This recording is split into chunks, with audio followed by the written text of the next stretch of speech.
and gentlemen, this is the Overtime Sports Show coming to you live of all days on a Friday evening. Knowing you're not dreaming, pinch yourself, but we are here live on a Friday. Had a short hiatus, week and a half or so break from our normal time slot on Tuesdays, bringing to you a special edition Super Bowl Sunday show. Got a great show for you, but as you can see, it does appear that I'm doing the show by myself today, a little bit different format for you, but I'll do what I can to bring you the best kind of show I can possible.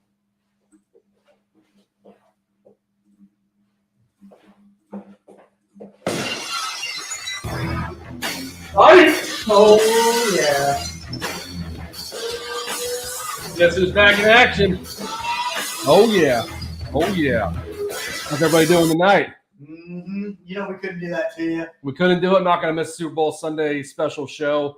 Live and in color. Greg Gross, Dan O'Brien, coming to Hatton. Let's do it. Sir. Yes, sir. This is a special edition of our show. That it is. We are together for the first time in studio, in the same room. It's going to be a different dynamic, but the same great show that you're used to every single week.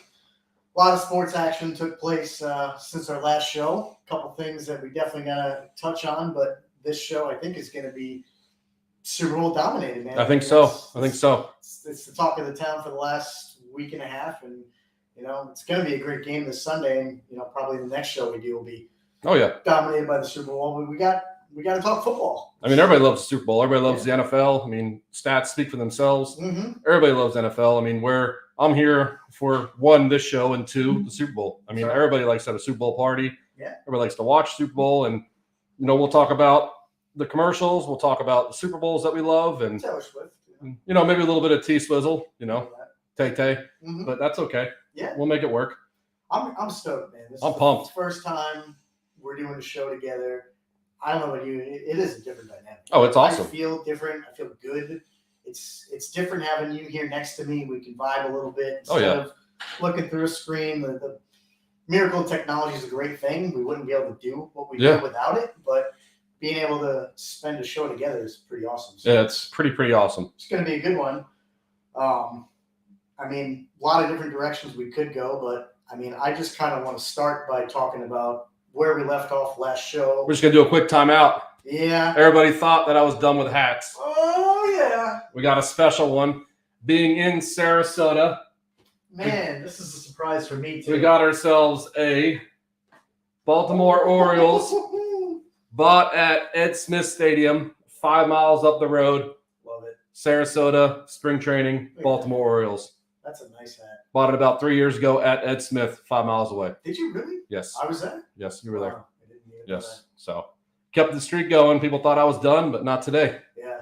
So that's great. Heck yeah. That's a surprise for me. I didn't know. Oh, yeah. I thought the hat collection, the reveal was done, but you keep it going. You keep surprising me. That's a nice hat. It's a very nice hat. It's very comfortable, too. Orioles have great colors. They do. Black and orange. You can't go wrong with that. Yep. Good stuff. And I give you credit because, you know, I've said this before, but you're as passionate of a fan in really all the sports that we watch together as I am. But I just don't know. Everybody knows now the Devils are my favorite team. I couldn't wear a Rangers hat. I couldn't wear a Flyers hat in the division. You're a Yankees fan. I know the Orioles aren't their biggest rival, but they're in the same division. I couldn't do it. I give you credit. Well, I couldn't do a Red Sox hat. Everybody knows that. Yeah. Because you've done a Rays hat, right? I've done a Rays hat. I've done a Blue Jays hat. I've never done an Orioles hat. Okay. So just no Red Sox. Just no Red Sox. And then another quick shout out. Everybody can see my shirt. It's a company called Roback. We're going to hopefully reach out to them later. But it's an old-fashioned shirt, so it's got everything for an old-fashioned. And everybody knows I love old-fashions. Greg loves old-fashions. So, you know, it's a comfortable shirt. We'll be wearing another one tomorrow on the golf range, on the golf course, and we'll go from there. So. Yeah, that's awesome. I like that shirt a lot. I'm a sucker for old fashions. Everybody is. That's stylish. It looks like it's quality made. Oh, yeah. Like Dan said, we're in the works with a couple partnerships right now. We're trying to grow this thing. Roback's one of them. We're reaching out to a couple hat distributors so Dan can keep his reveal going each show. So we've got some potential partnerships in the works that maybe will take our show to the next level, which is what we're hoping to do here in 2024. So good stuff on the horizon. Heck yeah. And we got a special one, too, with we're going to do more than just one beer review. So Yeah. Everybody should love that. Good point. Good point. Yes. Special edition of the show. We've got multiple beer reviews that'll be taking place throughout the show today. So make sure you stay tuned and you listen the whole way. If you're a fan of that segment, there'll be Well, who wouldn't be a fan of that segment? That's true. Yeah, you never Yeah. know. I mean, Yeah. People like that were with you last month, maybe not be a fan of that segment. Exactly. Yeah. Exactly. So, Exactly. it's good stuff. But yeah, I wanted to pick up kind of where we left off. Sure. Last show, we had conference championships, a couple good games. We did some predictions, and we were just talking about that before the show opened. I felt comfortable having a Yeah. 2-game lead on you. That you did. We were kind of winding down our predictions. It looked like it was, I guess, sort of over in my opinion. But as we said, you go 2-0 or 0-2, and you're right back in it. And sure enough, that's exactly what happened. So I was 17-15 on the year in terms of win-loss predictions. I had Kansas City and Baltimore the over in that game, 44.5. And I think you told me, remind me, it was 27 points there. 27 points total. So Yep. way, way under in that game. It was just kind of a defensive battle. So I missed that mark. And I had Baltimore winning the game. I really thought Lamar and company were going to find a way over the Chiefs, but they kind of surprised people. And obviously KC won outright. So I went 0-2. You on the flip side, 2-0. You were 15-17. Oh, yeah. Coming into that, you had Kansas City getting 3 points. You didn't even need the 3 points. Like I said on the show. I didn't need points. They were going to win. Yep, you nailed it. Yep. And you had Detroit +7. So they kept it within a field goal. So you got that. 2-0. I'm 0-2. That puts us at 17-17. Yes, it does. So it comes down to the final game of the year. Like We'll the figure season, like our stats. That's right. It comes down to the last game of the year. That's right. Yeah. So we'll figure out what we can do before the close of the show today. We'll make a bet. Maybe Yep. we'll bet on the over under the spread. There's a ton of props that we'll get to again. But sticking with the games for a moment, I want to talk about how we got here. Some of this may be obvious. You listen to other sports that took place, Radio Row today. Maybe they covered some of it. But the biggest thing, the obvious thing for me is KC and the fact that they are, I think, without a doubt, the most experienced team in the league right now. And it's a little surprising when you look at a guy like Mahomes because, at least in my opinion, I still view him as a young guy. Yeah. I do. I guess it just seems like yesterday that he entered the league and he's just had a ton of success, and that's helping him get back to where he is now. Kelsey, Andy Reid, all those guys have so much experience. We know that they didn't have a great year to start the season. We talked about their receiving core or lack thereof. And I think it's their experience, their poise. All credit to them is how they've risen to the occasion. I left them for dead. It looked like the AFC. It was Baltimore. It was Miami. It was the Bills. Some newer teams this year looked like they were usurping the Chiefs as the team to beat. But sure enough, here we are. And the Chiefs just found their way right in. And I think it just is all on the experience of the Chiefs as a whole. But again, Mahomes, Reid, Kelsey, all those guys, you have to give them all the credit in the world for just clawing their way back into the conversation here, because I know at the beginning of the season, I didn't see them really just coming to where they are now. Yeah, I mean, we both, we talked about them all year long. We talked about their wide receivers. We talked about their offense. We talked about their offensive line. And I don't want to pat myself on the back, but I will. I was big on the Chiefs all year long. I knew that experience was going to come to fruition. I thought, and I just thought that they were going to make it happen with Mahomes, with Andy Reid, with Travis Kelsey, Isaiah Pacheco. I mean, look at their defense. We were getting dinner earlier tonight, and I think we saw that it said they're two of the top defenses to make the playoffs. I mean, make the Super Bowl, which is kind of a cool stat. Yeah. San Fran and Kansas City. So, I mean, throughout the whole year, Kansas City's defense, I mean, their defense has been top 5. Their offense just needed to get whipped into shape. And you can see my future keeper in our fantasy league, Rasheed Rice. When he came up, he's a top-notch receiver. And Kelsey, he's still got a couple more years. Mahomes, obviously, you said you think he's just came into the league, which he did, 6 years ago. Yeah. So I think they're more to come. They're here for the for the long haul, and I like them. I mean, we'll talk about our predictions later, but I mean, maybe a little foreshadowing. I do like them to win. You like them to win? Yes. Okay. So we'll talk about it more later, but I'm already liking where this is headed because to me, it's funny. It's Vegas, where the Super Bowl is this year, gambling capital of the world, basically. Yep. And no pun intended, but I think this game kind of is a flip of the coin. To me, it could go either way. The teams are just that evenly matched. But as they say, gun to my head, if I had to make a prediction, I think I'm leaning the other way. So yeah, we'll talk more about it as the show goes on. But yeah, you kind of nailed some of it. You were heavy on the Chiefs. I was a little unsure.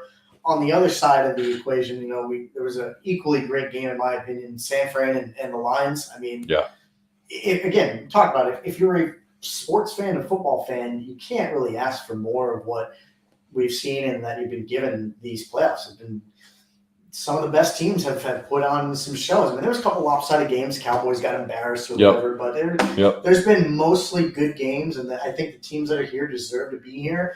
And that 49ers-Lions game from a couple weeks ago was awesome.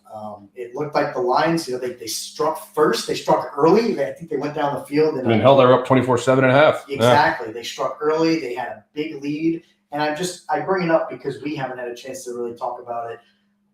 Do you think Dan Campbell's gotten a lot of scrutiny the past week and a half? He'll probably continue to get it. Those memories won't be erased, if at all, maybe at least until the next season starts. Do you think he's getting the criticism he deserves, or do you think it's just stuff happens? He should have went for it the way he did, all that kind of stuff, or do you think he's getting the criticism? So I'm a little bit in between. I mean, we talked about this, I believe, at the end of the year when they played the Cowboys. We said, why should he go for a 2-point conversion, or why should he be going for fourth downs all the time? I think a lot of it's finally biting him in the butt. I mean, I remember that game, they were up 24-7. They might have been lax in the second half, but there was a fourth down when they were in like a 45-yard field goal, and he decided to go for it. I mean, they only lost by 3 points, so you think hindsight 2020. If he goes for the field goal, I mean, they got a decent field goal kicker. He should make that 45-yarder and then go up by 10 points. So I think the criticism is real. I think that he probably got a slap of reality as well, being a hard nose and saying, I'm going to go for everything. I'm going to do all this. But I think push came to shove, and he's probably in his own head. He's thinking maybe I shouldn't be as ballsy, because they're a team to be reckoned with now. I mean, I understand why he did it, because they were a laughing stock of the year of the league for since 91 was their last playoff appearance. So I understand why he did that, but going further, I think that he's going to realize his mistakes and probably play a little bit more conservative and take. If there's a field goal under 50 yards, you got to take 3 points. Do you think? See, I feel like what he showed us during that game was him sticking true to who he is. He has no shame. I don't think he's changing next year. I think if he finds himself in that situation again, he's doubling down and going for it again. I mean, he probably will, but he probably in the back of his head, he's going to have somebody that says, kick a field goal. That would be me. Yeah, that's what I'm saying. Staff, Dan, kick the field goal. Exactly. So, I think I said it a couple weeks ago. I think that I'd be Dan Campbell if I was an NFL football coach, because of the intensity and the competitiveness. But he's a really honest guy. He's a very honest guy, and I think, yeah, I just think that he might learn from his mistakes. And 3 points is not always the answer, but it should have been the answer that time. Yeah, I think so. I think that's a good point. I think it's pretty unanimous. Even the staunchest of Dan Campbell defenders, fans, I think even they are thinking like you should have just taken the points. Yep. But regardless, it was a good game, and again, full credit to San Fran. I mean, I think you have to give Shanahan some credit. They're players, obviously. Mm-hmm. They were looking like they were dead, and they rallied back. I mean, that was a big deficit to overcome, and they got it done. I mean, there's a lot of players, who would have folded. They would have been dejected mentally, but there's just so much talent on that team. I think they found a way within and rallied, and to their credit, they're here. And I go back to kind of what you said about the Chiefs. You were kind of a believer in them from the beginning. I've talked about it since we started this show at the beginning of the football season. again, obvious speaking, but it seemed like San Fran was the deepest team, the most talented team. They've added to that. We've mentioned like Chase Young, big addition. I don't think should go understated, but they're the most talented team, I think. And it's hard to say that when they're going up against a team like the Chiefs, who they don't have too many flaws. But I do think the San Fran is the most talented team, and that's why they're here. Yeah. I mean, they deserve to be here because they're just loaded on both sides of the ball. So, Chiefs 49ers, we saw this matchup, what was it, 4 years ago? Yeah, 4 years. 4 years ago. Yeah. So it's a rematch of a couple of years ago. Different players, a few different players. Purdy wasn't on the team. McCaffrey wasn't on the team. I don't even know if Debo was on the team. No, Debo was. He was? Frank Warner was. Okay, Bosa was. And then on the Chiefs, it was obviously Mahomes, Kelsey, Andy Reid, the coach. Still Shanahan was the coach. Yeah. There was like a handful of guys, but it's going to be a different matchup. Yeah, I think so. And that's kind of why, again, I don't want to let the cat out of the bag now, but I've already kind of alluded to it. I do feel that San Fran, this might be their year. I don't know. Everybody's on the Mahomes effect, the T Swift effect, all that stuff. But and don't bet against Mahomes and the Chiefs. That's what I always say. That's what I always say. But I don't know. It's going to be a good one. Yeah, it's going to be really good. Yeah. So. We got some beers to mix in. We do got some beers. I'm ready. I'm kind of. Let's give Greg a round of applause. He's back on the wagon. I'm back on the wagon. You know, he's done with his fun stuff. Yeah. So he's back for real beers. So what do you think? You think we crack one open and then let's crack one open. Do some intervals. So. Yeah, we'll go from there. Yeah, let's do it.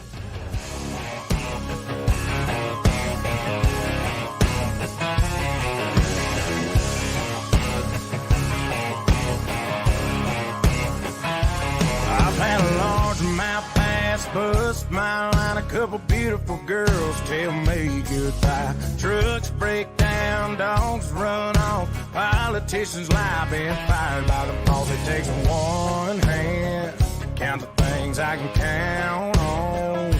No, there ain't much man that ain't ever let me down. Long neck, ice cold beer never broke my heart like diamond rings and football teams have torn this boy apart. Like a neon dream, it just don't know me. The bars in this guitar and long neck, ice cold beer never broke my heart. Man, that song hits. That song. I'll tell you what, my man Luke Combs, I don't know if anybody watched the Grammys the other night. He got on the stage with Tracy Chapman playing Fast Car. Wow, he killed it. So shout out Luke Combs. Maybe we'll get you on the show anytime soon. But you killed it the other night, my man. So as we talked about, we're gonna do a multi-beer review today. And we'll see if Greg can pour it well. It's Super Bowl Sunday. Yeah. And oh boy, I hope this is a twist off. We got a couple here. Oh so, boy. This is special. Let me see if this is. Oh, it's not. We're gonna have to get that one over a break. So let's see. That's you. Okay, I'm going with this one. Actually, this is a good starter. All right. So you're right here. So there's not much hiding it. This is. I'm gonna hold it up to the camera in a second. If anybody's watched these, and I hope you remember this, Dan. Left-handed Brewing Co.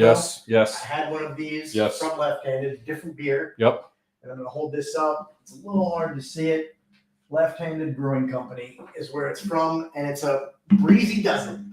Oh, I like it. You know, I'm a big fan of the can art. I mean, look at these colors. I love the name. Breezy Dozen is pretty cool. It's a passion fruit sour ale. So you had a couple sours. Yeah. So I got a sour coming too. A lot of thought came into this one. Brewery I've already had, the name, the color, and the type of beer. Yep. And it's 4.8%. So right in the middle of the road, kind of where you want to be. Shouldn't be anything too heavy. Brewed on the banks of the mighty St. Vrain. I don't know. That must be a river or something.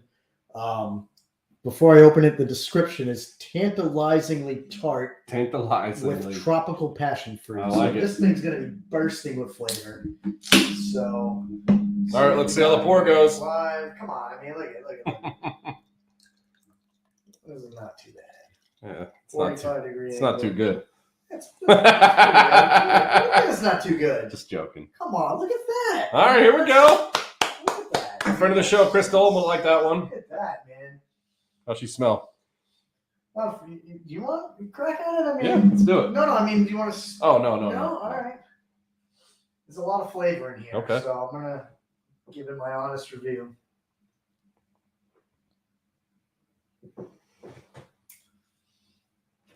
It's got a lot of flavor.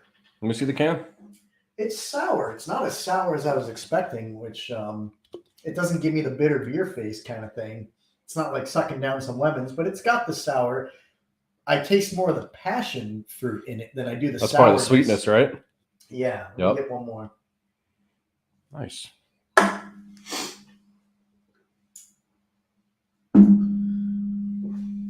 That's pretty good. Okay. Honestly, yours that you had a couple weeks ago scared the hell out of me. Which one? The sour that you had, it was. Oh, the, yeah. maybe the red one, I Yes, think. yes. I mean, that was just Yes. gnarly. This one's going to be interesting too. Yeah, this is a good beer. I'm not a huge sour fan, but this is good. I got to go. I'm going honest, easy review, easy 8.0. 8.0 on the dot. Nothing fancy about it. All right, so this one right here is Crooked Thumb Brewery. It's called a Strawberry Shakedown. So it's a strawberry milkshake sour. And this milkshake-inspired fruit beer is jam-packed with strawberry flavor, generous helpings of vanilla and milk sugar, add creamy sweetness, a delicate strawberry dessert in a can. And before I start, all my beers I picked tonight are going to be from the state of Florida. Okay. This one's out of Safety Harbor, Florida, which I believe is Safety Harbor by Dunedin. By Dunedin, yes. And it's called Crooked Thumb. So I'm pretty excited for this one. As everybody knows, I love me some sours. So we'll go ahead and. I like that we got sour at the same time. That's good stuff. Oh yeah, this is looking good.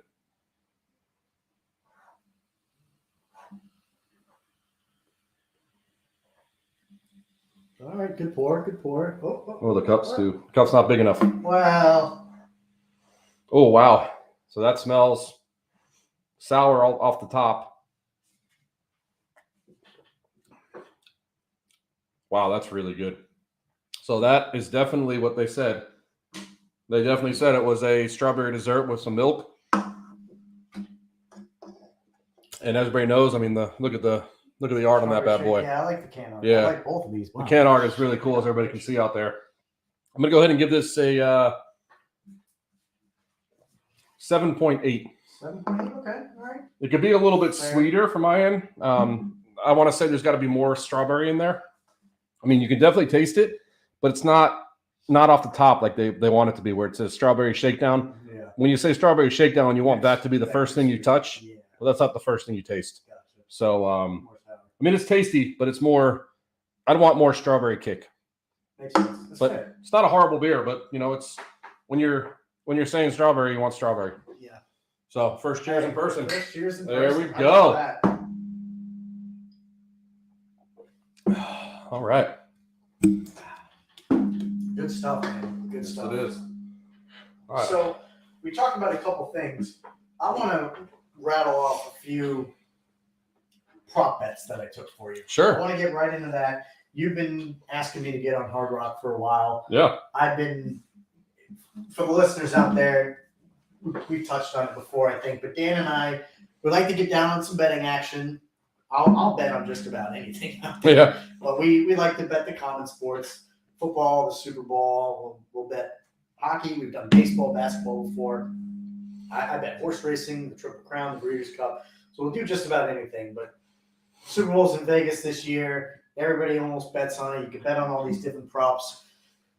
We do our show in Florida, and they just Hard Rock betting for Hard Rock just came in. Yep, exactly. So it's legal now in the state. You don't have to hide it. I used to bet some offshore type stuff. People have concerns over that. Sometimes it's hard to get your money. I got my money. I got it out. Yeah, Paid a little bit, and I got my money finally, go. which is good. But I'm going to move over to Hard Rock. So I took a couple small, simple bets right now just to put a little splash out there. And I want your opinion on them. So first one is, How many touchdowns do you think each team is going to score this weekend? Doesn't matter what type, passing, rushing, So- defensive. I think 7 total. 7 total. So 4 and 3. 4 and 3. My man. I think this one is easy. I don't know why. They have it here. Maybe I'm overlooking something, but the bet I took on Hard Rock, so listeners Yeah. want to follow along, you want to try to make some money, not responsible if you lose. Put that disclaimer out there, but this stood out to me pretty easily. I put $10 up, just for Yeah. kicks. But the bet is, will both teams score 2 or more touchdowns? Oh, easy. I thought easily. What are the odds on that? Minus 110? It doesn't tell me. Oh, minus 165. So Okay. it's not great, but it's worth $10. I mean, I'll double my money. 10 to win 1665? Exactly. Yeah. So I think, is that not? Am I Oh, that's a missing no-brainer. something? No, I that's a mean, no-brainer. 2 touchdowns. Yeah, each. that's I a just- no-brainer. You know, the random Super Bowl 7. I think back to when the Giants won in 07. Yep. They beat the undefeated Patriots. That Yep. was a 17-10 Super Bowl, I think. Yep. So obviously, I don't even that score actually. Well, no, it couldn't have been because the team that had 10. That was the one where one team didn't score 2 Yep. touchdowns. Yep. But that's rare, right? I mean, so I think It that happened was again a easy. couple years ago with the Rams, 13-3. Yeah, exactly. So there's been a couple snoozers, but for the most part, I mean, I would be shocked if they didn't. So would I. score. So that one was one. The next one is an interesting one. Which team scores the longest touchdown? Ooh. I would say 50-50 chance. Debo Samuel or McCaffrey with the Niners. My man. There you I go. took the Niners all day. There you go. Because if you think about it, Kelsey, he gets touchdowns. He gets a lot of short stuff. He goal does. line stuff. Yeah. Pacheco might get a run on the goal line or something. I think it's the Niners all day break. Oh, yeah. Exactly what you said. For sure. Debo, McCaffrey, whatever. For sure. So we're 2 for 2. I love it. Next one is, again, I think this is kind of an easy one. Maybe it's not. The odds are a little better, actually. But Patrick Mahomes or Brock Purdy with a rushing touchdown. Oh, that's easy. Yeah, I like it. that's easy. Both of them rush. Mahomes Both of them rushes. rush. Yeah, Mahomes does. I rushes. Yeah, think Mahomes Purdy runs. Yeah. Sometimes. Purdy, I could see them faking McCaffrey and then rolling out. Oh, yeah, a Something- little naked bootleg. something. Naked But- bootleg. But Mahomes, I could see them doubling Kelsey, doubling Rice. You know, the backfield is completely covered. Mahomes runs in. So I can see that. either one of them get a rushing touchdown. That was plus 180. So Oh, you perfect. know, I mean, triple your money basically. Yeah. $5 on it. Next one was Debo Samuel or Rashee Rice.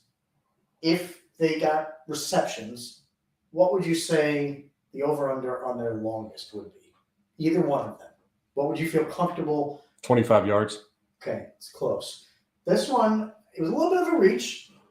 It's 30 yards. Okay. I figured, I could see As you Debo or I said. could say Rasheen. yeah. my and, boy. And I, Yeah. you know me, Debo, well, I don't think I can keep him anymore. But Well, you know Debo Rasheen's was going to be one. my boy next year. Rasheed's going to be your boy. Those Yeah. guys are similar. Yeah. They catch a slant pass and they run, Yep. which counts as the yards. Yep. So I like that. I like that a lot. And then I did just a bet on the game overall. The spread hasn't really moved. It From was minus 1.5. Okay. It's been 2 for a while. Yep. And I just took the Niners because I like them right now. But I took a couple props there, as you can see. Yeah. So Yeah, those are always fun. They always have fun ones too when they like over under a minute and a half for the pledge or the Star Spangled Banner. those you know, are all them. How about the Gatorade? The bet? Gatorade ones are fun too. So if it was you, what do you think the Gatorade would be? For Andy Reid, it's going to be yellow. If it's Yellow. Wow. Shanahan's going to be green. Green. Yeah. Really? Yeah. What makes you green? Just because I think Shanahan's a big green guy. He's Shanahan's Irish, so Okay. you All know right, that makes yeah. sense. he's a Notre Dame Fighting Irish fan at heart. Okay. Yeah. I've won. I bet the Gatorade back years ago a few times. I used to do it at a previous employer. Yep. And I would always bet orange. Orange was Okay. like the Orange is common it's a one. common one. Um, And then always heads and tails is a good one too. heads and tails is good. Yeah, Yep. I mean, that's for real degenerates.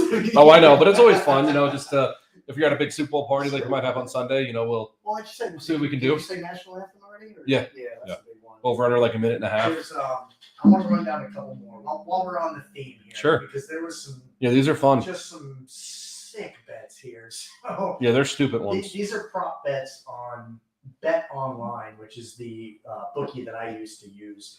And here's one: the viewership for the Super Bowl, over or under 117 million viewers. Oh, it's going to be over because of my girl Tay Tay. Yeah. Oh, Tay Tay. I mean, Yeah. the matchup itself is good. Yep. The teams, and then all the hoopla with Taylor Swift. Yeah. I mean, you get even the most casual of fans come out for the Super Bowl. So Of course. I'm thinking over. I think that's an easy one. This one, an homage to where it's being played in Vegas. How many Elvis costumes will be shown live? Oh, wow. That's a good one. What's the over under? Under is 2. Oh, over all day long. Over, you would All think, day right? long. You could have 2 Elvis guys next to each other. You could have a group of, if you're sitting in the game, It could be, you if could we have were a- there, me and you would be could there. have a row of 5 Exactly. to 10 Elvises. Yeah. Yeah. So I think that's pretty easy. How many times will Olivia Culpo be shown live? I know the name. So she is dating Christian McCaffrey. So under, they're not going to focus on her, yeah, because it's gonna be Swift. especially if Tay Tay's there. Yeah. Yeah. How many times will Roger Goodell be shown? Oh, he's going to be a bunch.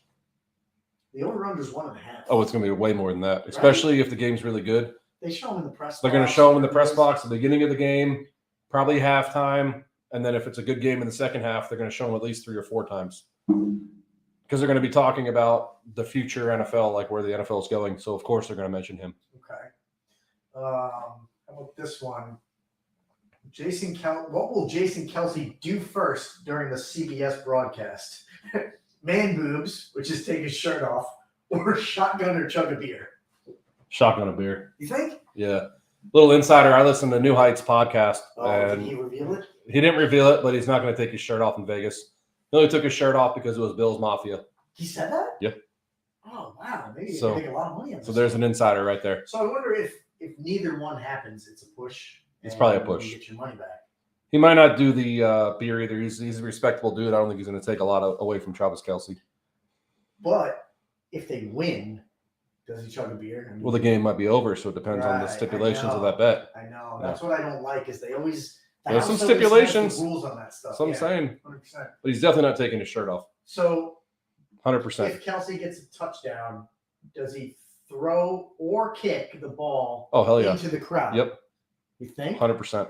he doesn't like try to give it to somebody on the No, sidelines? he's for going to Taylor? throw it. He's just going to, like he always does. That seems like an easy one to me too. That's what he always does. I think he's going to do a little heart they're, thing. They're both minus 120. So Yeah, he's definitely going to throw it in. He's going to kick it or throw it. That's what he does every time. how could this be an actual thing? The number of patties on Andy Reid's post-game burger? That doesn't make any sense. Let's move past that one. Okay. That one was stupid. All right, That yeah. doesn't make any sense. I don't even get- We're going to lose our audience on this one. Yeah. That was stupid. So, primary color of Patrick Mahomes' headband? It's white. White? Yeah. Okay, because it's white, red, or black. White. I think white. White all day, every day. What color are they wearing? They're wearing red, so it's going to be red and They white. are wearing Yeah. Dude, I think if they're wearing red jerseys, they're wearing red Nope. headband. White. White it's Is going that to be. what- I thought they were wearing white and the 49ers are wearing No, red. they're wearing red. They are. Yeah. Okay. Damn it, I don't like that as much. I That's like why- the Niners. And That's why we don't take it. Okay. There's some other ridiculous ones like primary color of Tony Romo's tie, Super Bowl female viewership. I mean, I don't know how much that stuff is quantified. Vintage. Oh, okay. This is a good one. Vintage video of Ed McCaffrey or Mike Shanahan. I could see them. Ed showing, McCaffrey. I could see them showing Ed. You know? Because he's going to have a better game than. Yeah. Yeah. I could see that. I think it's either or. I think if they show Ed or Shanahan, you win. Yeah. It's just whether they show it or not. What will be said first by Romo and Nance? Nance is going to say, welcome, friends. No. It's favored or underdog. Ooh, interesting. Yeah, that's a tough one because it all depends on how they open the show and are they talking about.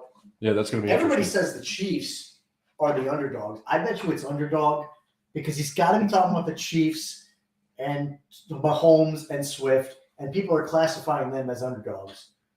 Yeah, they're unless getting a it's- lot of heat. Yeah, I think it's underdog. So Interesting. yeah, there's A lot of bets out there. A lot of fun bets. I mean, this is Yeah. when all the degenerates come out of their closets and they put Yep. $1,000 on heads or tails, $1,000 on Gatorade, $1,000 on this, $1,000 Well, that's on what you that. put this weekend, right? Oh yeah, I can't be doing that. My dad's watching. Yeah.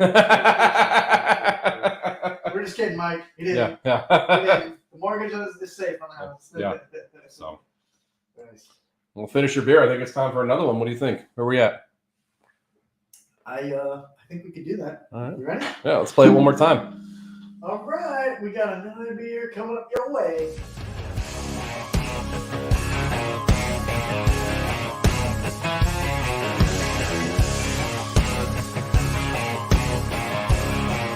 I've had a large mouth pass bust my line. A couple beautiful girls tell me goodbye. Trucks break down, dogs run off. Politicians lie, been fired by the boss. It takes one hand to count the things I can count on. No, there ain't much man that ain't ever let me down.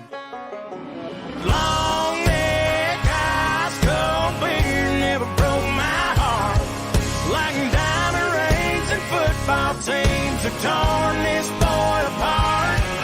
Like a neon dream, it just don't know me. The bars in this guitar.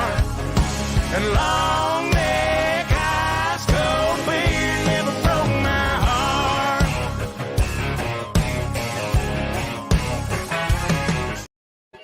All right. All Time right. for number 2. We're So rolling. staying on the West Coast. This is Seventh Sour or Seventh Sun. It's a brewery in Dunedin, Florida. So I'm going Safety Harbor. I'm going down to Dunedin, and it's a graffiti orange. It's a creamsicle wheat ale, and I'm a really huge fan of creamsicles, so I'm very excited for this one. Everybody can see the art. It's pretty cool. Graffiti orange. It is a, like I said, creamsicle wheat ale. It's doesn't say the percentage real quick. Florida. I got no percentage, but we'll see what we can do. I don't know how they get away with that sometimes, not putting the percentage, but I like the can art. Oh, look at that flow. Look at that color. This is an homage to the Bucks, I think, in their creamsicle uniforms. I think so.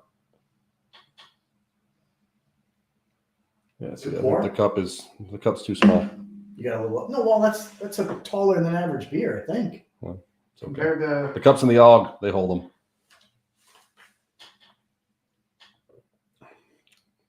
Oof. That's a little rough. is it? Oof. Yeah, Oof. there's not much left in there. Hold on. Let me shake this one around because that was a little rough. Really? I thought you were gonna say it was delicious, like a dessert, like a. So I don't know if this is a bad batch, but it tastes sour, like too much orange. And yeah, this is a 7.0. Ooh, this is rough. That's low. Tell me what you think. Tell me you think this is sour. That's low. Give it a sip because I think this is maybe it'll be a bad batch. That tastes really, really orangey and really, really soury, doesn't it? Yeah. That could be a There's not bad much. batch. There's not much creamsicle in there. Oof, that's rough. I'm not gonna pour it out, but I'll drink it. But does that's taste rough. It tastes a little sour and flat. You're right. There's Oof. not much punch in there with the Oof. creamsicle. Don't drink Ugh. it if you don't. If it ain't good. No, I'm gonna drink it. I've Ugh. had my fair share that I didn't No. finish the whole thing. No, we're because gonna drink it. They weren't great, but Yeah, that's rough. honest review. Oof. We don't pull any punches on this Oof. show. We are honest with our reviews. They're Seventh Sun fair. too. I've been there before too with the Dolinator, Chris Dolan, friend of the show, Okay. and it's supposed to be wheat milk shower aged on vanilla beans and orange zest. And That aged like something I don't even want to say on this show because it's a family friendly show. But it's that's not good. No, Not good. I did not. Not good. care for it either. So it's definitely 7-0 was generous. That was yeah. It was definitely yeah. okay. I think it's bad. So All right. if I take a hiatus again, you'll know why. So I'm going to go with one here. Again, there's a lot of meaning to my beers. Haven't figured that out yet. I did the dry January, Yeah, yeah. and ran through a couple non-alcoholic beers. There's meanings to my beer too. I know. No, I'm Yeah, saying yeah, there's yeah. a lot of meaning for my beers. I know, I get it. Probably more than people care, but I picked this one because one of the non-alcoholic beers I had was Bitburg. Yeah. Brewery, Bitburger. Oh, you found them again? And this is another one. This actually has alcohol in it. This Nice. is an alcoholic Bitburger, so it must be a big brewery over in Germany. This is a fest beer, is what they call it. Okay. And I picked it just because of where it's from. Looking at the alcohol content, 6.2 is the alcohol content. But again, same brewery that I've tried before. And if you remember, I liked their non-alcoholic beer. You did. So I figured I might like this one as well. And I'm going to give it a shot. So it wasn't a twist off, so we had to get the opener in there. We'll see what we got.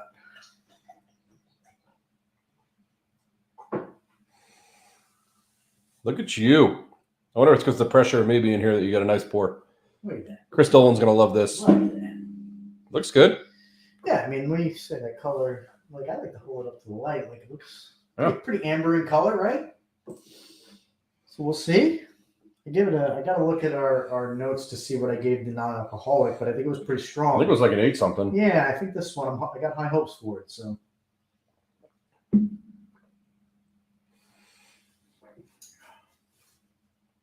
Ooh.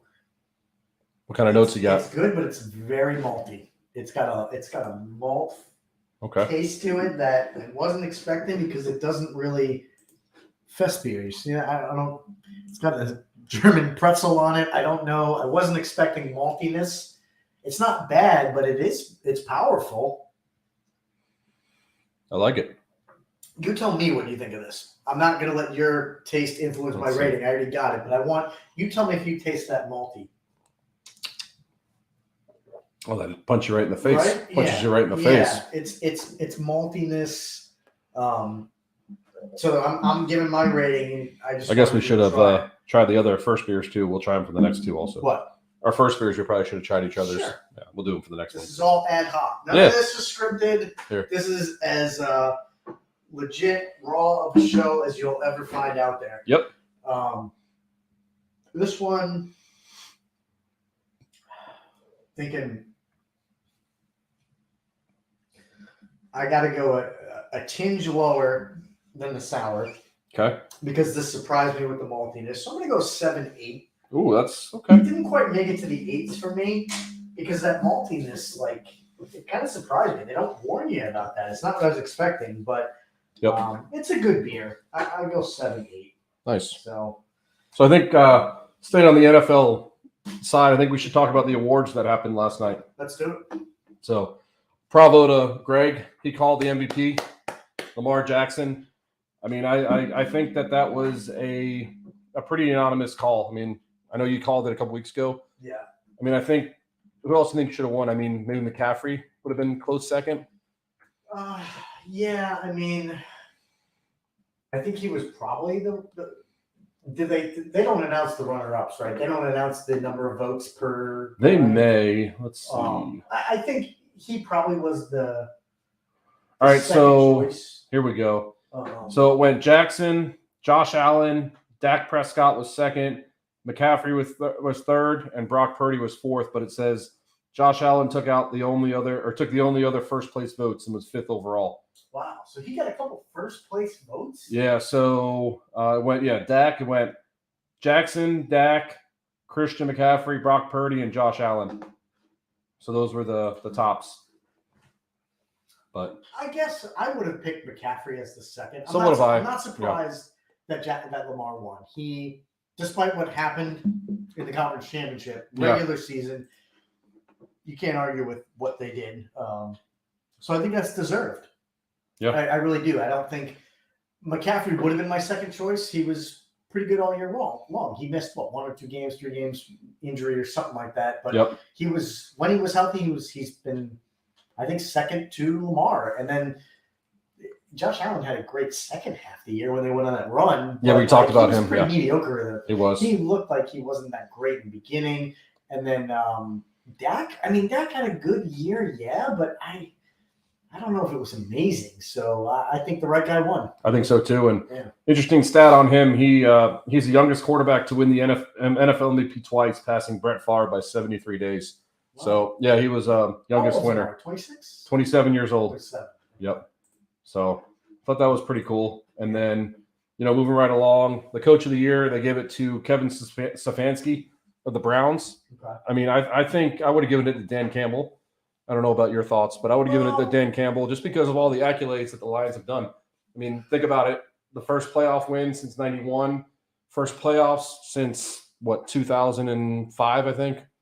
I think that, yeah, I agree with you. But then it goes the other way too, because Stefanski was down to his fourth quarterback, and we talked about Joe Flacco. We talked about him. I mean, he was a lot of my picks for upsets this year in our picks. Yeah, I think the Browns and that resurgence is more Flacco than it is the coach. I do. That guy's been around a long time. He's got a lot of experience. I think he showed that. And honestly, when they got walloped in the divisional round, I think that was him just running out of gas. Running out of miracles. We talked about that. Yeah. So I think if it wasn't who won the award, my runner up would be actually D'Amico Ryan from Oh yeah. I mean, what they did. I mean, last year they won 4 games, and then they had a rookie head coach and a rookie quarterback. We talked about the records he did. New coach, new quarterback. You never know what you're getting with that equation. Very true.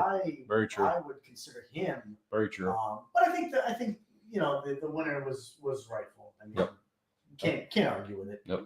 Then moving right along, the comeback player of the year, they said Joe Flacco. I mean, that made a little bit of sense, but friends of the show, Boomer and Gio, they don't know it yet, but they are.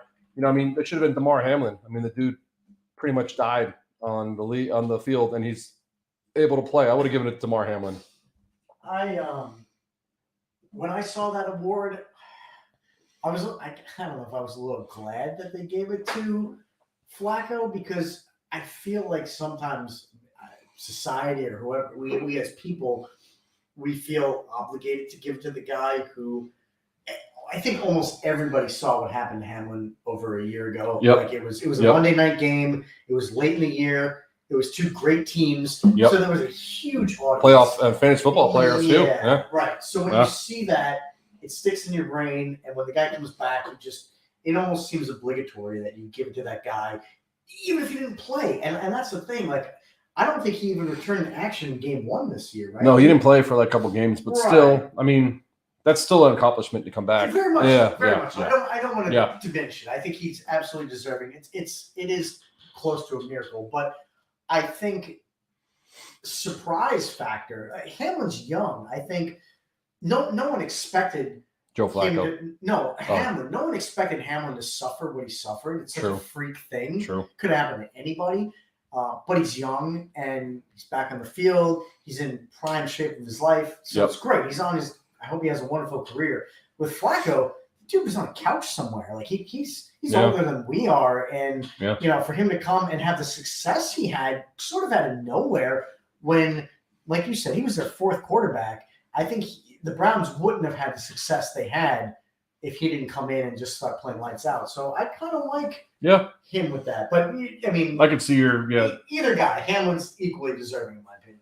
And this next one's really peculiar to me. The offensive player of the year was McCaffrey. I mean, I think it should have been Lamar Jackson too. Why not make Lamar Jackson offensive player of the year, but then make him MVP, but then make MVP Lamar Jackson, and then offensive player of the year McCaffrey? Yeah. I mean, it's kind of peculiar. That's kind of a weird award. I mean, you would think both would get both, right? Because they're both offensive players. Yeah, I could see it being Lamar.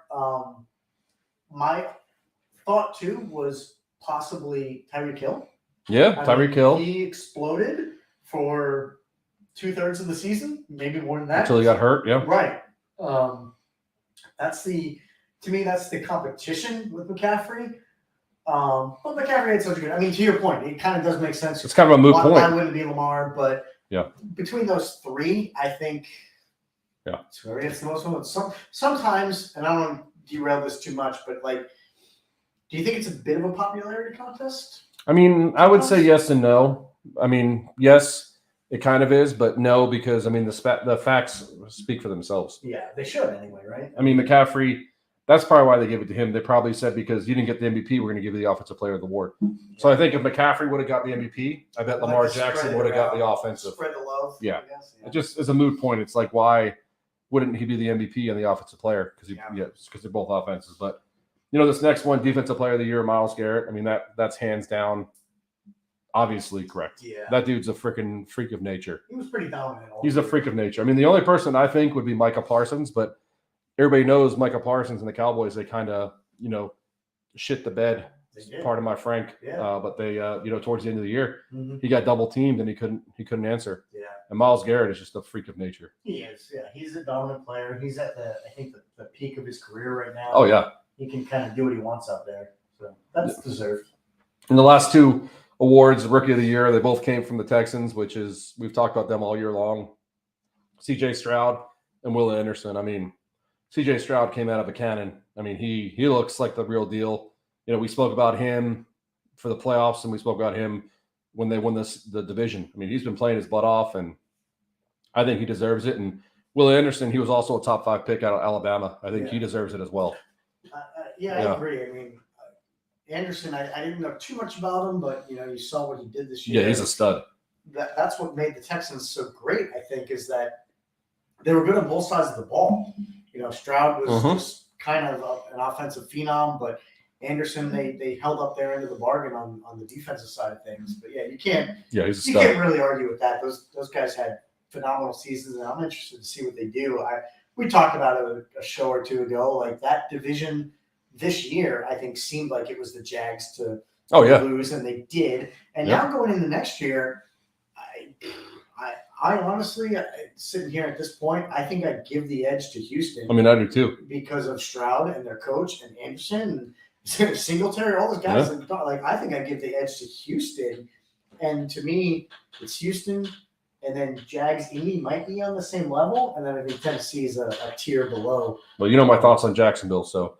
No, we know. I think it goes Houston. We can spend a whole show. We can spend a whole show. How you feel about we can the get my Jags? dad on there too. He'll tell you all about the Jaguars. We know about that living in. Yeah, but if I open up that closet, isn't there like an array of Jags? Oh no, not in St. Augustine, Florida, my friend.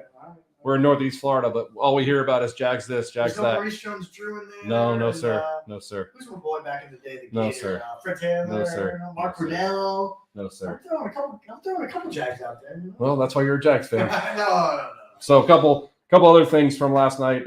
Cameron Hayward, he won the Walter NFL Player Man of the Year. Yeah. I mean, I think that goes without saying. I mean, everybody knows about Cameron Hayward. Steelers, right? Yeah, Steelers defensive end. I mean, that's a pretty cool award. A couple years ago, Whitworth won. Andrew Whitworth, he's a really good player. A couple years ago, Calais Campbell won. So it just really goes. It shows that these dudes are more than just players. They go out in the community and they put their best foot forward, and they really mean it too. They're not just going out there to, sign babies and shake hands. They really want to make a difference. Sign babies, kiss babies. Yeah, same difference. Yeah. Same difference. No, So it's really cool. I think that's a really cool award. Because seeing the players and not like seeing them, but seeing the commercials, these guys really care. They want to be called NFL Player of the Year, I think Man of the Year. So it's really cool. And one more thing I want to touch on too. They announced the Hall of Fame class for 2024. I want to get your thoughts on this one. Looks like Dwight Freeney, Devin Hester, Andre Johnson, Julius Peppers, Patrick Willis, Randy Gradishier, and Steve McMichael. They're going to be inducted. I mean, what are your thoughts on those guys? I think hands down, the guys that we know, I mean, the top 5, I mean, we know all about them. We're 36, 37. That was, we watched their whole career. Run it back for me for a minute. So I heard Andre Johnson. Yep. So Andre Johnson. Him being very dominant on the Texans. Yep. He had a couple of years where he was the best receiver in the league. More than a couple of years, probably 4 or 5. Okay. He was a beast. That where I was going with that, because I felt like he's not alone. There's guys over the decades, and when you get to be our age, we've seen decades of football, but there's guys that have stretch of dominance, and then they seem like they fall off. Like I thought it was 2 to 3, maybe 4 years where he was top, but then they kind of just fall off for whatever reason. But if you're saying, you think it was more 4 or 5, 6 Oh, no, he was a years, stud. Yeah, okay. I feel better about that then. That makes sense. And then Dwight Freeney, we watched his career the whole. Colts Yep. forever. Yeah, that guy. And Yeah. and that's why, not the only reason, but when the Colts, it's hard to win a Super Bowl, right? And when the Colts won, 06, I think, I want to say Freeney was on that team. And obviously they had Manning, they had a couple of receivers, but on the defensive side of the ball, Freeney was a monster. He could just do what he wanted he was defensive end, right? He was just that I think more than a bull rusher, I think he was the guy with the swim move. He was very, if I remember correctly, he was very agile. He was fit, he was quick, and obviously powerful, but he was just a sack machine. So no arguments with that one. Who else? Going back to Andre Johnson real quick, I just want to read off his stats. He played in the league for 13 years. So 7 of those 13 years, he went over 1,100 yards receiving. Okay. And he had 70 touchdowns in 13 years. And the other years, he was really close to 1,000. So he had a really good career. I think that he was warranted of the Hall of Fame. Sure. I watched him a lot. And a lot of these guys, like I said, starting off, we watched the whole career being our age. But, Devin Hester, hands down. I mean, kick returner, punt returner. That guy, he's a stud. He kind of revolutionized. He really did. The punt return, kick return game. Before him, there was a guy that I sort of synonymized. Dante Hall? Dante Hall. You see the one? There was maybe it was Dante Hall played for the Chiefs. There was a couple guys. Maybe it was Hall. And then Westbrook with the Eagles. Yeah, maybe it might have been. It might have been Hall. It would take me a minute to go back and think of it, but it was that group. It was Hester, Hall, those guys who they were breaking records. Like returning. Chris McAllister too with the Ravens. Remember Chris McAllister? Yeah, yep. I remember playing Madden. He had 100 speed every single year. Darren Sproles did a lot of that. Darren Sproles did too. Yep. Those guys. So yeah, I mean, I think that's completely warranted. Hester so far, Johnson, Hester, and Freeney. Yeah. And then Julius Peppers. I mean, Julius Peppers was a freak. Panthers, a freak, and the Bears. And the Bears. Yeah. Freak amongst men. Yeah. I mean, he played NCAA basketball at North Carolina, which is a top Division I basketball team. Yes. Wow. So he played football and basketball there, and then he went and then he just decided to go straight on football, and he was a stud with the Panthers. Wow. And then a stud with the Bears. Yeah. So I think, growing up, Jeff Creason, friend of the show, we used to play with Madden, play a little couple spin move, sack every single time. Every single time. Yeah. And then the last guy that we know, Patrick Willis. I mean, he 49ers. He cut his career short. Yeah. He only played 10 years, but each year I think he had over 100 tackles. Yeah. And so he's warranted of it. He was linebacker, right? Linebacker, 52. Yeah. He retired early. I think, like I said, I didn't want to play. He played like 10 years.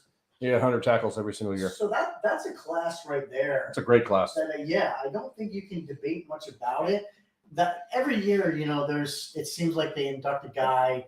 Maybe that was on the fringe, maybe an older guy that was before our time that I just don't really know. But this class right here, we just ran it down. There's a case to be made for all of them. I think that's a really strong class. And I say this because, and this isn't just NFL specific, but I hate when fringe guys get inducted into the Hall of Fame because I feel like it dilutes and waters down the accomplishment. Like I'm biggest hockey fan that there is out there. That's my favorite sport, even more so than the NFL, which I love.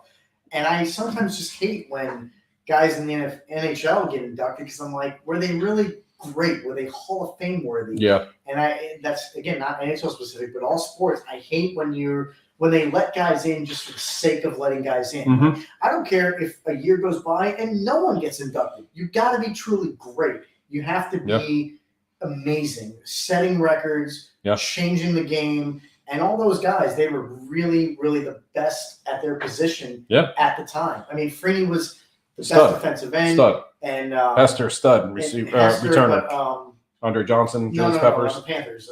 Julius Peppers. Yeah. Peppers and Freeney were like the studs. Best defensive ends when they played. Exactly. Yeah. It goes off your stat too. I mean, Baseball Hall of Fame is the same way too. I think that they're very stringent on who they let in, and I love that. And I love that. I mean, my dad watching right now. I mean, he'll tell you that none of those guys should be in that are touched with steroids, which makes a lot of sense. Yeah. I mean, I will tell you one guy that needs to be in is Pete Rose. I mean, look at Pete Rose's stats. He had the most hits. I looked it up last week when I was traveling in Dallas. He had the most hits. He has the most starts at 5 positions, over 500 at each. I mean, the guy should be in there because So, I it's don't just. think that's like morbid, but like Pete's got to be 80, right? Oh, Close to it. he's up there. Let's see. Let's look him up real quick. I'm just thinking, like, poor Pete. I don't want to say poor Pete. I don't feel too bad for him because he did stuff that was illegal at the time. But what could he be thinking now that we talked about the Hard Rock? Gambling's legal in Florida. Gambling's legal all over the place. What could he possibly be thinking knowing that gambling is not only legal, but it's encouraged? It's Yeah. on all commercials. All 82 years old. It's 82. There you go. I knew he was in the 80s. So poor Pete. I hope he's healthy. But, you know, the guy is unfortunately probably going to live his life having never made it into the Hall of Fame, despite setting records, you know, and being top of his class in a lot of areas. And I get why people have a problem with it, but I think sometimes Stats speak for themselves. I mean, stats speak for themselves, and I think you have to adapt to changes. Like, he did something that was illegal at the time, but you've now changed it and it's legal. Okay, so like betting on sports is not only legal but encouraged. no, I get it. I know it's You can't turn on the TV without seeing an ad, and I don't know, for him to be chastised for something he did. something like that, and to leave him out, it's unfortunate. It is, but yeah, I think I'm glad that we touched on the awards. It's good stuff. Yeah. I want to stick on that. You've got an empty glass. Are you thirsty again? You want to do one more? Or do you want to go? Hey man, we got 2 left. You want to do one more? Sure. Okay. All right. We got. Yeah, we're rolling for the beers here. I like this. All right. Let's. How long are we going for? What? How long are we going for? This has been an hour show. I like it. We got another good Let's do 30 it. minutes or Let's so. do it. on your Let's time do with it. So let's get another beer going here.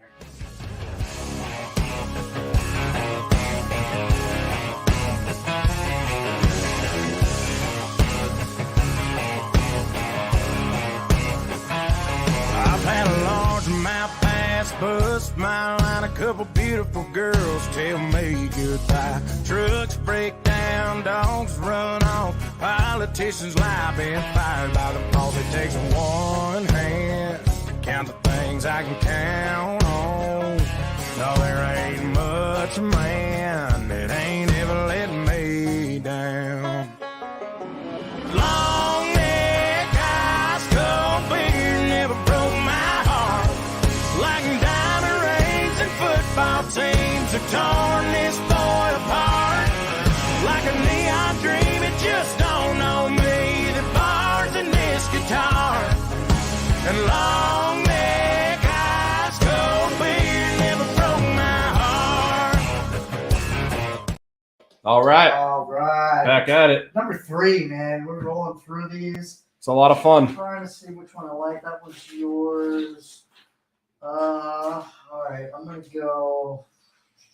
Leave a good one for the last one. Don't forget. Yeah. Man, it could be. Both of them are gonna be good. I'm gonna go with this one right now. This is a good pick. Okay. Pretty simple can art with this one. It's from Upslope Brewing Company. Okay. It's in Boulder, Colorado. Okay. It's a craft lager. I like Okay. lagers, and the description is bright, fresh, and easy. Okay. So that's exactly why I picked it. I'm thinking, you know what? I like to go off the wall with some beers, some sours. Yep. This one should be right down the middle of the road. Anybody can drink it. The ingredients were kind of interesting because it's from Colorado. It says the ingredients are snow melt, malt, Whoa. sterling hops, Whoa. and lager yeast. Whoa. And the specs say it's handcrafted aluminum can, it's portable, it's recyclable, it's good.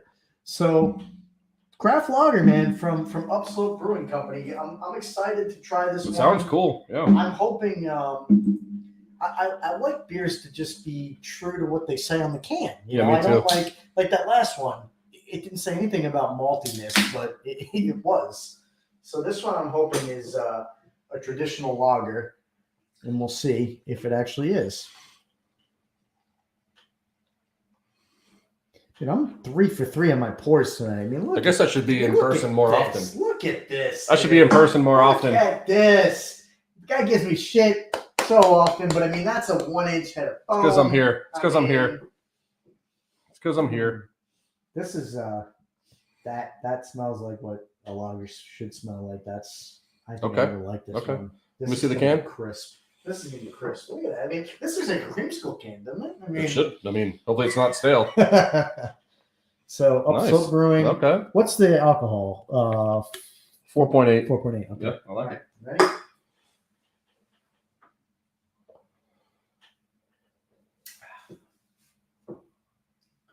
Yeah. Pretty good? Yeah. Okay. It's got a little bit of there's a distinct flavor that I can't. Let me see the can. I can't put my finger on it. It's probably bit. that Hang on. There's something in there that's distinct in a good way. I can't quite put my finger on it. okay. Maybe it's just it's really crisp. It says bright, fresh, easy. That's a great description. Dude, I'm happy about this one. This is exactly what they said on the can. Okay. That's Cool. exactly what I was expecting. Nice. I'm going high on this one. Okay. I mean, that's a beer you go to the bar and order, and you can drink that in the winter now. It's still winter time, but you can drink that in the summer when you want something refreshing. Mhm. I'm going 8.3. I like I'm it. going 8.3. I like it. That's a good beer. I like it. Upslope Craft Lager. I mean, that's a solid beer. Okay. So I got Red Bug Red. It's from Oviedo Brewing Company. It's an American red ale. It's close to Orlando, Oviedo. And it is a 5.3% alcohol. Okay. Everybody can see the artwork. It's got a red beetle on there, so that's kind of cool. Red Bug Red. So it's actually really funny. I was going into Total Wine tonight, and I saw the one that Greg did probably week 3. It was the Irish Red Ale. And I wanted to try that one, but I'm like, we already did that one, so I want to do a red ale. So that's why I picked this one. I'm glad you didn't, but I know when you try it, I think you'll like it. That was a good one. Look at that color. Look how red Holy this is. Man. Holy moly. Dude, you got like the rainbow That's red as going can on be. with your beers tonight. They are the color of the rainbow. That is red as can be. So it smells very hoppy and very malty. Wow. So that's your typical red ale. And what I mean by that is it's got hops, it's got malt, and it's got a little bit of barley, but it's got a nice flavor, sweetness. I'm going to go 8.5. 8.5. Okay. That's a delicious beer. Really? Yeah. All right. Now, I was thinking, I think I've told you, It's a very when good it beer. comes to Irish beer, I'm a pretty big Killian's fan. Oh, everybody loves Killian's Irish Red. Where would you put that? This is probably right below Killian's Irish Red. Okay. Killian's Irish Red is a delicious beer. Yeah. It's not out a lot. Like people can't find it a lot. You gotta probably go to a liquor store because it's not in like your local Publix, but it's very delicious. Yeah. And they got a really cool logo too. So very, very cool.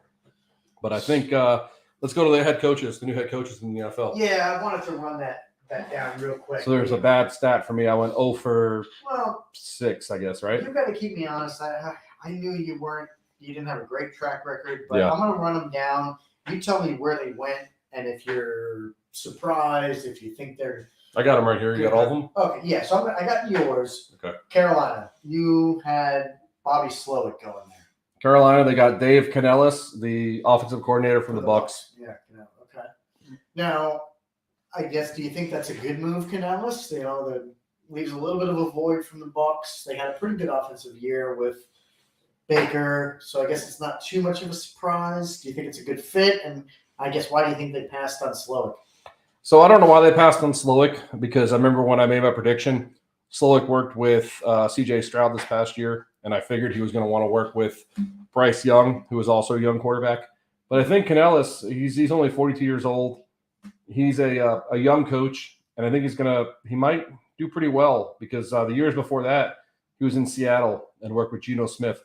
So he knows how to turn a career around, and maybe he's going to use that experience with Geno Smith and then put it with Bryce Young. So I think it's going to be a pretty good hire. I mean, like I said, he's 42 years old, younger guy, and he just worked with Baker. So look at Baker's year. I mean, Baker Yeah. turned his Yeah, career yeah. around almost. You know, Yeah, he had a very good I've year. been reading the articles. He's going to get $35 million guaranteed. Yeah. Okay. What do you think? About the coaching hire? Or? Yeah. You know, I don't know. I'm not really sure. It's just a world I don't really know. I look at it in both ways. Like, I look at sometimes coaches. It's the old adage: coaches coach, players play. Sometimes I think coaches get the raw end of the deal. Yeah. But at So the do I. same time, I think you need to hold someone accountable. If the players aren't performing, who are you going Yeah. to look to? So I'm not really sure what to make of it, but I do know the reason you mentioned, like Canales had a good year with the Bucks. So Yeah. I think giving him the opportunity to be a head coach somewhere, it's not all that surprising. I think it's a good move. Yeah. They got a young quarterback, so that's what I'm saying. Yeah. that's I think what a lot of coaches look for is a guy that they can develop and groom. Yeah. You know, and they can probably do that. So For sure. Makes sense. What's the next one you got? So I got the top, ranking the top ones. Okay, well, let me go to yours. So yeah. You had the Redskins Commanders. You thought they were promoting Eric Bieniemy. So that's a really weird situation. Yep. He's not even with the team anymore. Yeah. They let him go. And they got Dan Quinn from the Cowboys. Yeah. And this one is really, really mind-boggling because, as everybody knows, Dan Quinn, his last head coaching job was with the Falcons. And everybody knows what happened in Super Bowl 51 when they were up 28-3 against the Patriots. And everybody knows what happened. Yeah. But then again, he went to Dallas. And he did pretty good with the defense in Dallas. He was defense coordinator. So I think it's a decent hire. I would have promoted with Eric Bieniemy. The only reason why I say that is because Sam Howell, he's a young and up-and-coming young quarterback. I don't know if this means that Sam Howell's out and they're going to go towards your boy Caleb Williams or Drake May. But Sam Howell is still young. That's why I would have hired within Eric Bieniemy. I mean, look at his track record. I mean, he had Pat Mahomes for 4 years. Before that, he was the quarterback coach, still with Pat Mahomes. Yeah. That's why I thought he was going to get promoted within. Yeah. That is a good track record. And he's no longer with the team. I mean, they told him pretty much to haul ass. Yeah. I don't know what that's about. I don't like it. But it is what it is. Well, here's something, and I don't want to go too much into the weeds here, but I think it's worth considering. We know the owner of the team for a long time was Dan Snyder, right? Yep. He's gone now. Mm-hmm. And now I bring this up because the new owner is the owner of my favorite team, Josh Harris. Do you think the owners had any influence? Maybe trying to bring in a guy that was – I mean, Bieniemy has a track record, but Quinn, I think, has a little more of a track record. He's been a head coach before. Yeah. Do you think the owners said, hey, we got to bring in a name. We got to bring in a guy who's been a coach before? That's the only thing I can think of. Because I mean, that's a weird situation. That is a good point to bring up because, that makes sense. I mean, that's what I'm thinking. New owners, and that's where it starts from. Yeah. When you think of hierarchy of the team, there's no other higher point than the new owner, Harris. True. And I'm just wondering if he said, maybe new blood. Yeah. Okay, that's a good way to put it. I mean, like I said, he wasn't horrible with the Falcons. I mean, the Falcons made, one Super Bowl before then with Reeves? Yeah. Dan Reeves. I mean, before that, they were nobody, and look at them now. Yeah. So. Yeah. We'll see. I mean, they could be good next year. I mean, new coach, shake things up. The next one you had was the Falcons, and you thought the hood champ, Mr. Belichick, was going there. And we all know he's not going anywhere. No, he's. I got some thoughts on that at the very end. Well, so do I. So do I. Too. But they didn't select Belichick. They selected Raheem Morris. Yeah. And we know Raheem. I know Raheem from his time with the Bucks. Yes. Local dude. I'm a little surprised of it. I just hadn't heard his name too much, but was he defensive coordinator for someone or St. Louis or whatever, Los Angeles. The Rams. He coordinated, right? Yeah. Okay, that's right. So he had a good, he won the Super Bowl 2 years ago. Yeah. I didn't realize exactly who he was with. I knew he was still in the league somewhere, but I didn't know his position. I just hadn't heard his name much. But it kind of makes sense now. I mean, it's a good opportunity for him. He's young. Yeah, he's young. He's, from what I've heard, he's very well liked. Oh yeah, I think he's Players got a coach. great reputation by the players, and I think other staff. I think he's just a genuinely likable guy. so do I. So I'm happy for him. I think he could take the team places. I wonder more about their talent. I think when you look at what they've had at They need a with quarterback. Ritter, yeah. They need a quarterback, is what they You need. know, Robinson looks like he could be their stud running back. I don't know what they're doing at receiver. Who's the tight end? What's his Oh, face? Kyle Pitts. Yeah, Pitts should be on the up and They up. got Drake London. Yeah, I think if they solidify some of that stuff, Raheem could be the answer. Time will tell, but He could be. it's a good hire. I mean, he's young, 47 years old. Yeah, He's you know, the reason why, and I've listened to a lot of you know, Boomer and Geo. I've read a lot of articles. They were saying the reason why Bill Belichick did not get that job is because they didn't want to put everything towards what he wanted. Yeah. So apparently, Bill Belichick is going to have it his way or the highway. And apparently, Arthur Blank, who's the owner of the Falcons, did not want to give him the highway, his way or the highway. yeah, He wanted it to be a two-way street. And Bill Belichick said, "I want it this way, or you're not going to hire me." yeah. I mean, there was an article that Rich McKay, who used to be the general manager of the Buccaneers, they moved him to another side of the building when Bill Belichick came in, because Bill Belichick wanted to do it his way, and Rich McKay wanted to do it his way. Yeah. McKay's still with the team, obviously, but that's why I don't think he got hired ultimately. Yeah, that makes sense.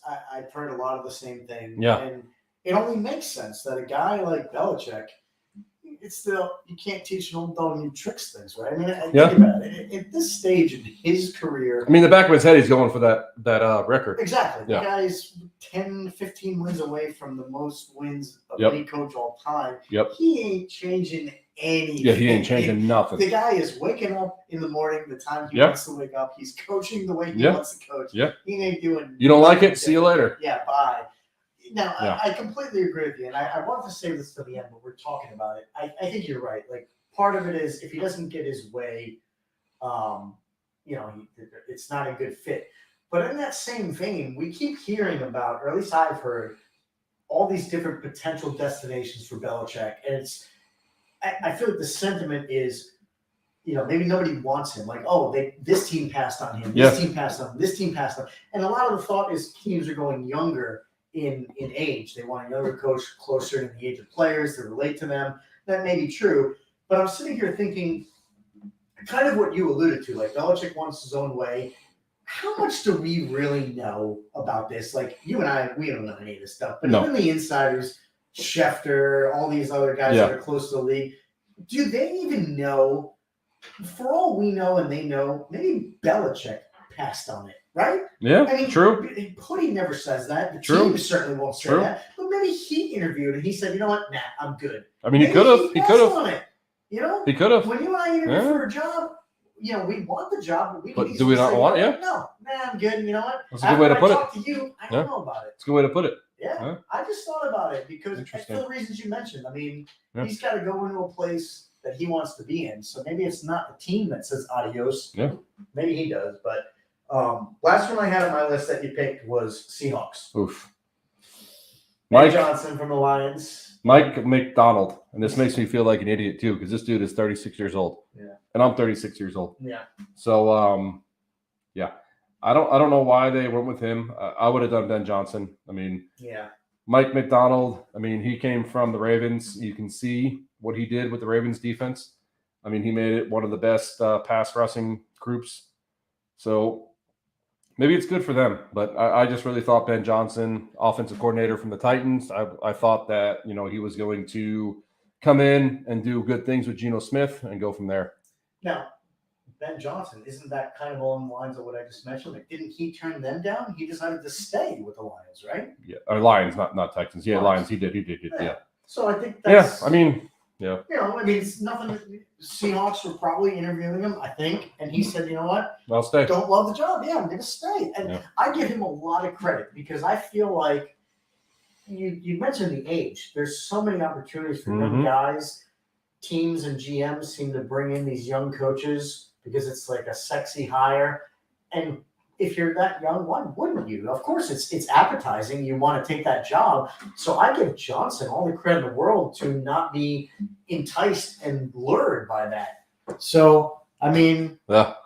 Harbaugh, what? Oh no! I was gonna go on one of the hires. Oh, well, yeah, I was 100% wrong on this one. Now, that's a good segue. I'm glad I wasn't going to touch on that, but I'm glad you did. Yeah, Dan's showing me now that one of the coaches, I was wrong. I thought Harbaugh was staying, and we took a week and a half off, so we really haven't talked about this much, but obviously, he's coming aboard. It's a good fit. I think of all the teams, where he's ending up with the Chargers makes sense. I did think he was going to stay put, but he's back in the NFL, and we'll see what he does. We'll see what happens in Michigan. Like I said a couple weeks ago, what did you say, Michigan? that he has a lot of stuff coming. I see. A lot of stuff is coming in Michigan. Yeah, A lot of stuff is coming. well, I mean, A lot of stuff is coming. Scumbag award. you really think that's still? Uh-huh. Yeah. What would that mean for the Chargers if he gets what? Nothing for him. That's why he left. He's scot-free.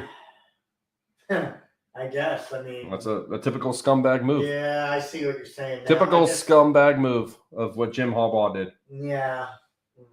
That's what I'm saying. Just let you know. Now, I guess I wasn't really looking at it that way. That I guess the legalities of it is a reason for him to have left. I wasn't really thinking about it in those terms. Well, you know I was. Yeah, yeah, you were, and I wasn't. Makes a little more sense now. I still think I think the competitiveness. If I win a championship, I would run it back. Right? That's just me. But Your last name's not Harbaugh either. I know it's not. It's interesting having him and John in the league again. I know. I mean, because they faced off a couple 2002 years ago. or 2012. 12, 14, something. Yeah, in New Orleans. Yeah. It was the blackout. The Harbaugh Bowl. Yeah. Harbaugh. Yeah. The blackout in New Orleans. He did go black. That's Yeah, right. In the yeah. middle of the Super Bowl, the lights went out. Yep. Yeah, that was wild.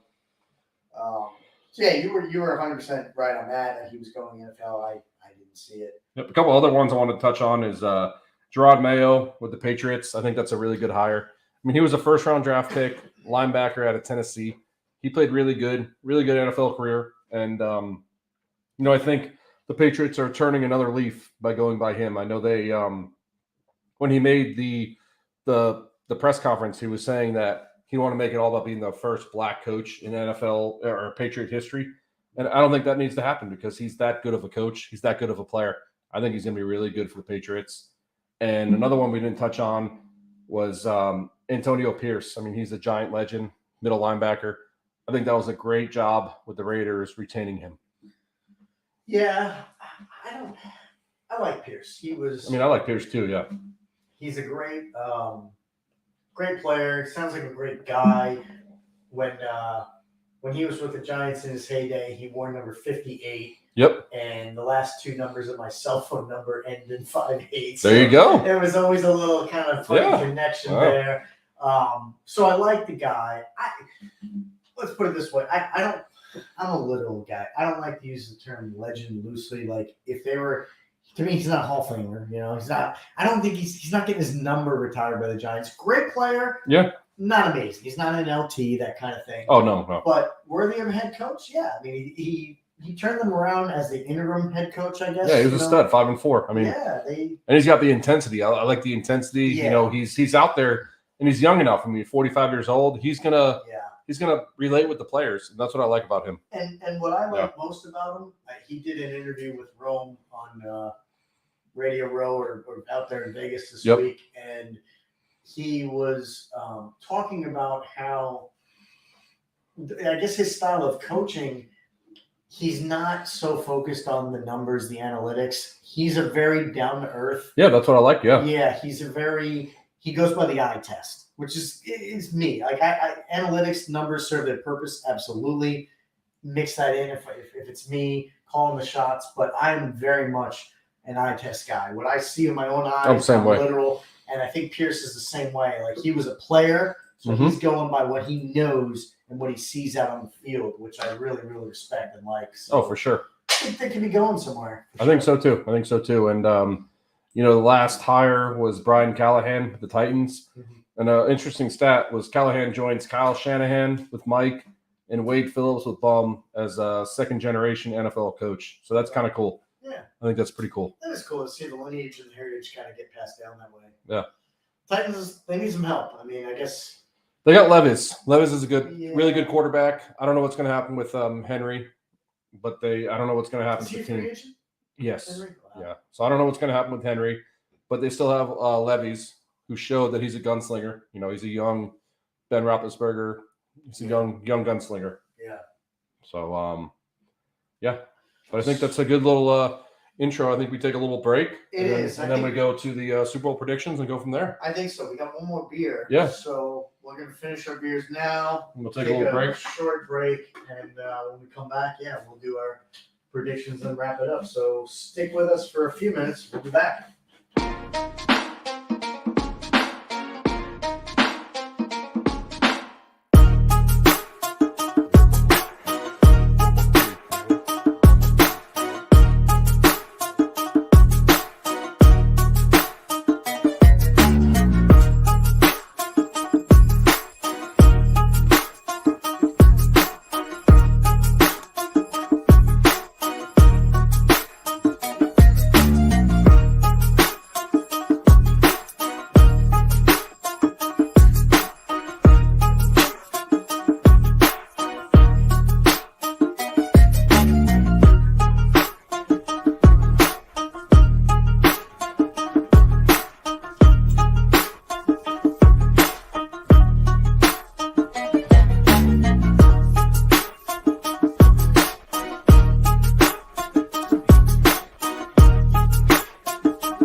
Bust my line, a couple beautiful girls tell me goodbye. Trucks break down, dogs run off, politicians lie, been fired by the boss. It takes one hand to count the things I can count on. No, there ain't much man that ain't ever let me down. Long neck, ice cold beer never broke my heart like diamond rings and football teams have torn this boy apart. Like a neon dream, it just don't know me. The bars in this guitar and long neck, ice cold beer never broke my heart. So I think Back at it. I'm going up first, or you? I think me. You. Okay. All right, so here's a fun one. It's called Hops for Teacher. Everybody knows the old song, Hops for Teacher. And this is from a brewery that me and Greg went to, actually, Wakefield Brewing in Miami, Florida. Okay. I call it Tim Wakefield Brewing, but it's not Tim Wakefield Brewing. And it's a 6% ABV. It's a IPA. Pretty excited for it. Really cool how it says Hops for Teacher. Check it out. I like it. Yeah, I like it. yeah, So pretty- it's an IPA. Yeah, IPA. Ooh, a little spray there. That's Okay. all right. Yep. See this pour? See this pour? It ain't going to be a problem. You're pretty 99% of your pours. No, it's 100%. They'll be willing me. Look at that. Okay. All right. Wow, that's very hoppy. At the smell, Describe it. hoppy, weedy, citrusy.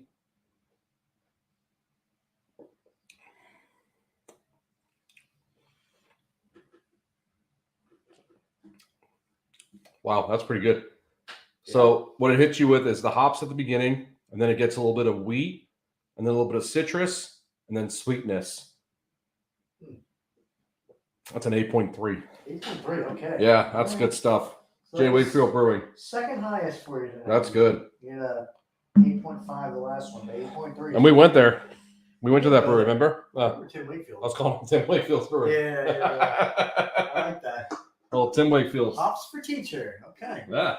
All right. Okay. Everybody knows that song. So, show you mine. This is gonna be interesting. I have no idea really what to think of this, but I picked it just because of the can art. I mean, I've never heard of this before in my life. This is Johnny's Premium Lager. Well, that's gonna taste like shit. Yeah, I don't know.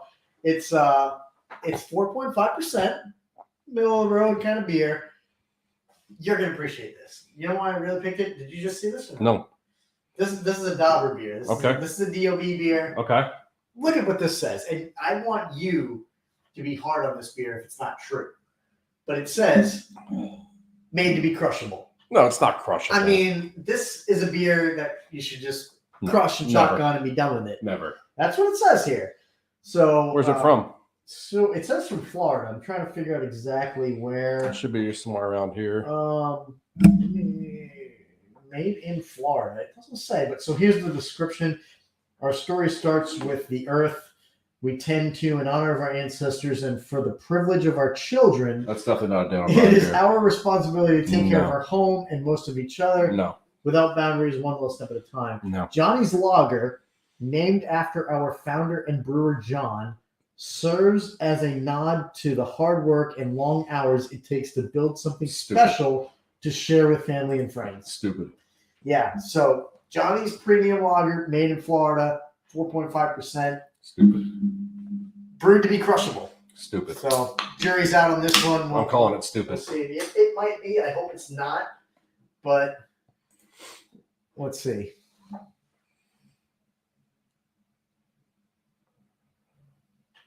Look at this pour. 4 for 4 tonight on our special Super Bowl edition, baby. Look at this. I mean, damn, that is a pour. Woo. Okay, that's a lager smell. Tell me, that's a lager smell. Yeah. True. It's true. Ready?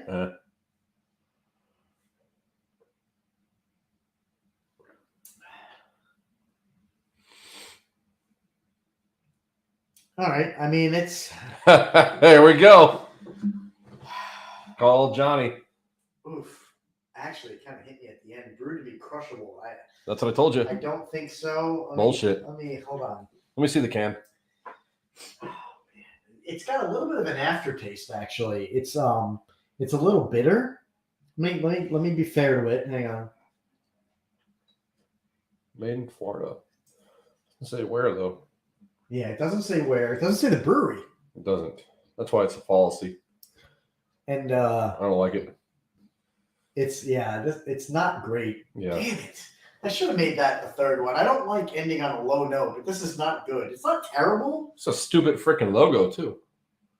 A hat, Johnny's Premium Lager. Damn, I'm upset with myself now. I Yeah. should have made this. That's I on don't you. regret picking it, but I regret saving it for the end because It's on that, you. the creamsicle one I had, the can taste didn't even fit. Taste this. Uh-uh.